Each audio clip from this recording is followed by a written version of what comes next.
Assalamualaikum warahmatullahi wabarakatuh. My name is Risa A. Palisaman from BSCE 2B.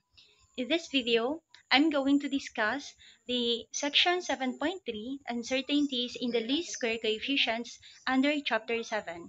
So, let's go! So, what are we going to learn about uncertainties in the least squares coefficients? In previous section, the linear model was presented in equation 7.10, given that y sub I is equal to beta naught plus beta 1 times x sub I plus epsilon sub I. Before we proceed to our proper discussion, let us first define the terminologies that we're going to encounter in this topic. So first is y sub I. Y sub I represents the ith observation of the dependent variable, or the variable you're trying to predict. Next is beta naught. This beta naught is the intercept. It is the value of y when x is 0.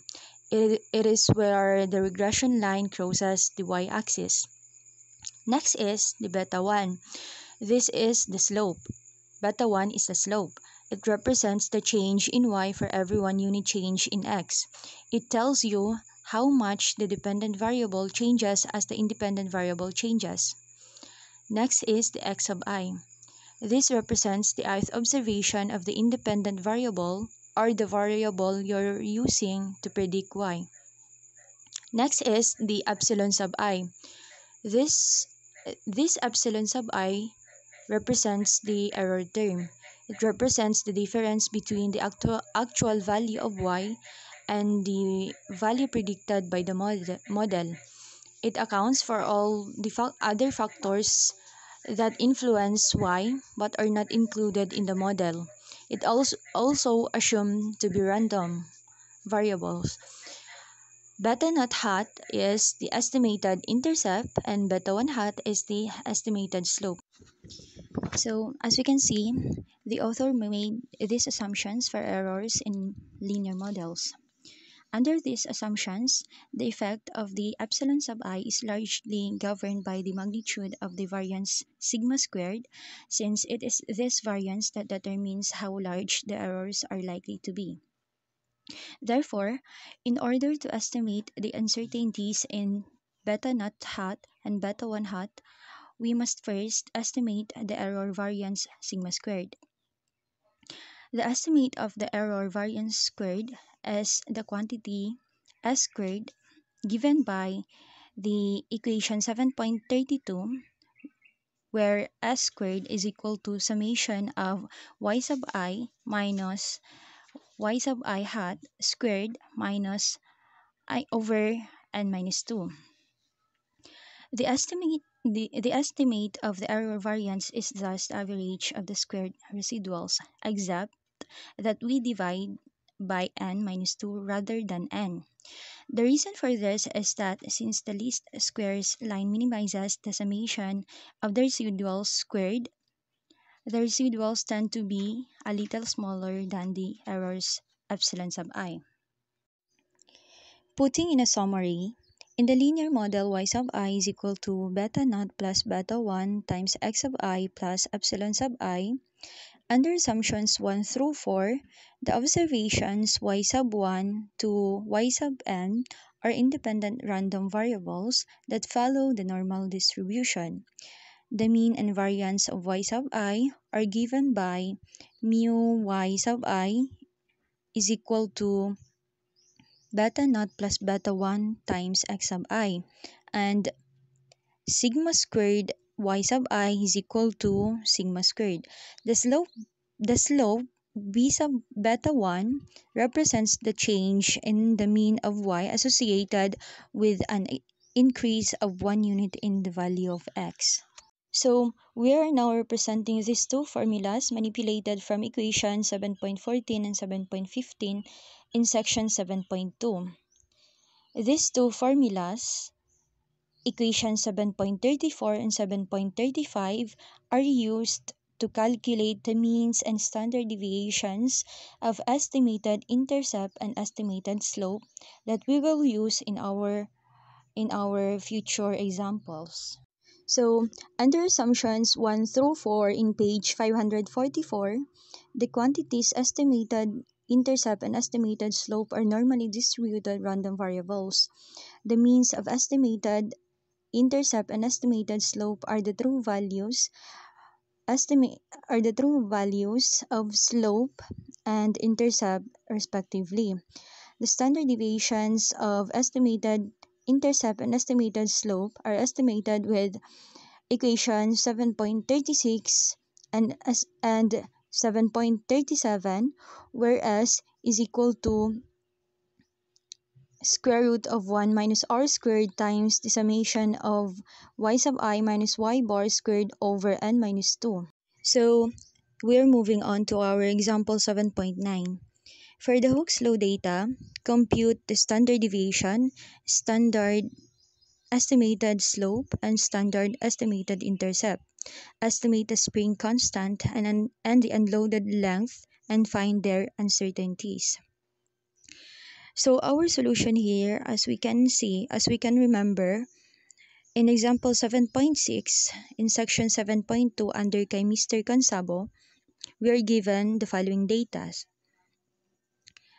X bar is equal to 1.900, Y bar is equal to 5.3885, and the summation of x of I minus x bar squared is equal to 26.600, and the summation of x of I minus x bar times the y sub I minus y bar is equal to 5.4430. Now, we compute that the summation of y sub I minus y bar squared is equal to 1.1733. The correlation is R is equal to 5.4430 over 26 over the square root of 26.6,000 times 1.1733 is equal to 0.9743.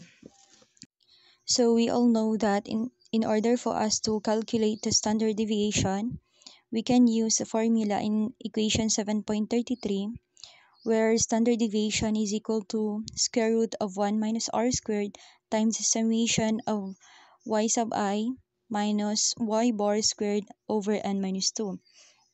And by substituting our given data in this equation, we got standard deviation is equal to 0.075. And para naman makompute natin yung standard deviation, standard estimated intercept, we can use the equation 7.36, given that standard estimated intercept is equal to standard deviation times the square root of 1 over n plus x bar squared over the summation of x sub I minus x bar squared. And if we substitute again our given data here, we got standard estimated intercept is equal to 0.0248. And for our third na hinahanap, we can compute the standard estimated slope using equation 7.37, and we got the answer of 0.0111. There are some cases that the more spread in the x values, the better. So, paano nga ba ito nangyayari?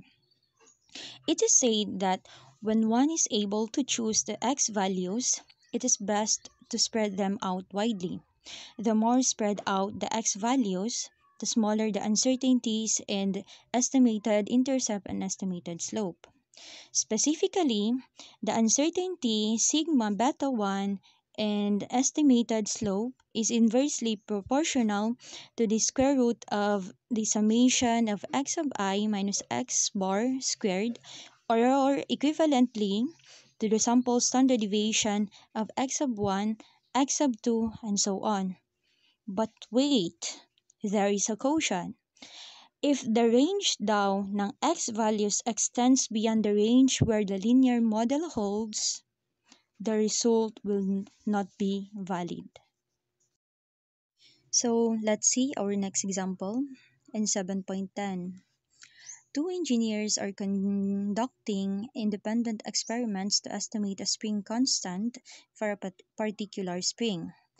The first engineer suggests measuring the length of the spring with no load, and then applying loads of 1, 2, 3, and 4 pound. The second engineer suggests using loads of 0, 2, 4, 6, and 8 pound. So, which result will be more precise? By what factor? So, the solution in this problem, if we are asked which result will be more precise, we can say that the second engineer is more precise than the first engineer.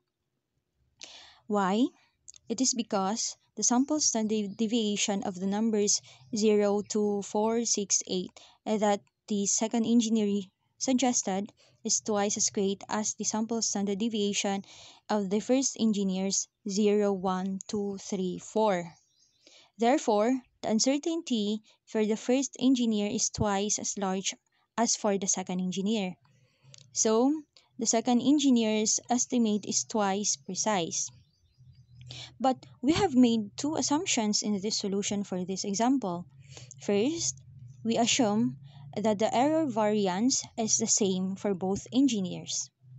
If they are both using the same apparatus and the same measurement procedure, this could be a safe assumption. But if one engineer is able to measure more precisely, this needs to be taken into account. Second, we have assumed that a load of 8 pound is within the elastic zone of the spring, so that the linear model applies throughout the range of the data. We have inferences on the slope and intercept. So here, under assumption 1 through 4, the quantities estimated intercept minus intercept over standard estimated intercept and estimated slope minus slope over estimated slope is meron siyang student's t-distribution. So, kung marirecall natin in previous lesson, if we use student's t-distribution, it means ang ating n, ating sample is less than 30.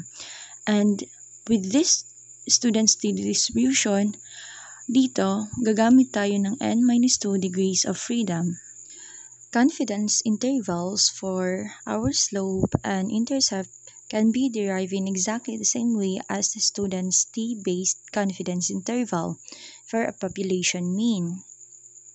So here, we let t sub n-2 and alpha over 2 denote the point on the student's t-curve with n-2 degrees of freedom that cuts off an area of alpha over 2 in the right-hand tail. At dahil dyan, we are given another formula in equation 7.38 kung saan sa equation na to, ang ating standard estimated intercept is equal to our standard error times the square root of 1 over n plus x bar squared over the summation of x of I minus x bar squared. At ang ating standard estimated slope naman is makakalculate using standard error over the square root of the summation of x bar or x sub I over x bar squared. To illustrate the preceding method, we have here our example 7.11. Find a 95% confidence interval for the spring constant in the Hooke's law data. So our solution in this particular problem, since na-compute na natin ang ating estimated slope and standard estimated slope sa ating previous examples, sa example 7.6 and 7.9, ito na lang yung gagamitin nating mga values. At saka ang number ng ating degrees of freedom, since 20 ang ating sample, so less than 30 talaga siya, so kailangan natin gamitin ang t-distribution kesa sa z-table.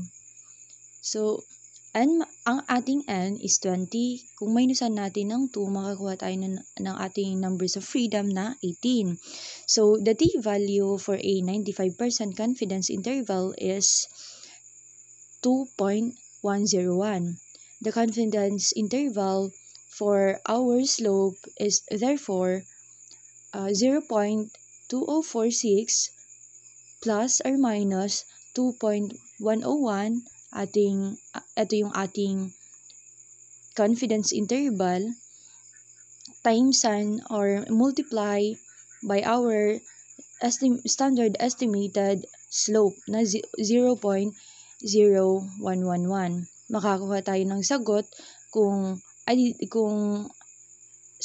i-subtract natin ang sa equation, makakuha tayo ng sagot na 0.181. Kung addition naman, makakuha tayo ng 0.228. So, we are now 95% confident that the increase in the length of the spring that will result from an increase of 1 pound in the load is between 0.181 and 0.228 inch.